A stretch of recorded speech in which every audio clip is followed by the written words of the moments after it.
Indian premier লিগে বিশ্ব record গড়ে জয় পেল পাঞ্জাব কিংস। আইপিএলের চলতি আসরের ৩৬তম ম্যাচে এমন রেকর্ড গড়ে পাঞ্জাব। দিল্লি ক্যাপিটালসের বিপক্ষে ২৬৫ রান তাড়া করে জিতেছে পাঞ্জাব। টি-20 ক্রিকেটের ইতিহাসে সর্বোচ্চ রান তাড়া করে জয়ের এটাই রেকর্ড। এর আগে ২০২৪ সালের আইপিএলে কলকাতা নাইট রাইডার্সের বিপক্ষে ২৬২ রান তাড়া করে জিতেছিল পাঞ্জাবি। সর্বোচ্চ রান তাড়া করে জয়ের তালিকায় ৩ নম্বরে অবস্থান দক্ষিণ আফ্রিকার।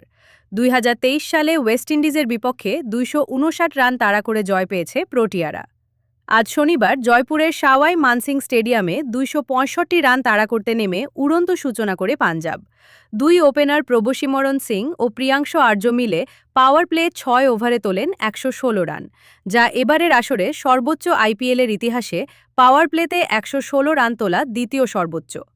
দুই ওপেনার মিলে উদ্বোধনী জুটিতে ৬.৫ ওভারে করেন ১২৬ রান।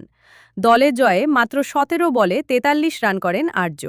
মাত্র ২৬ বলে ৯টি চার আর ৫টি ছক্কায় ৭৬ রান করেন আরেক ওপেনার প্রবশিমরণ।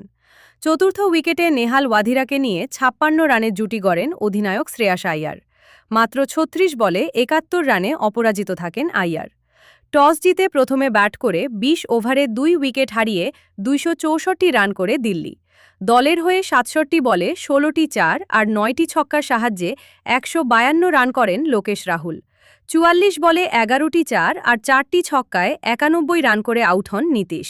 আইপিএল ইতিহাসে তৃতীয় ও ভারতের প্রথম ব্যাটসম্যান হিসেবে ১৫০ রান করার রেকর্ড গড়েন এই ডানহাতি উইকেটরক্ষক ব্যাটসম্যান।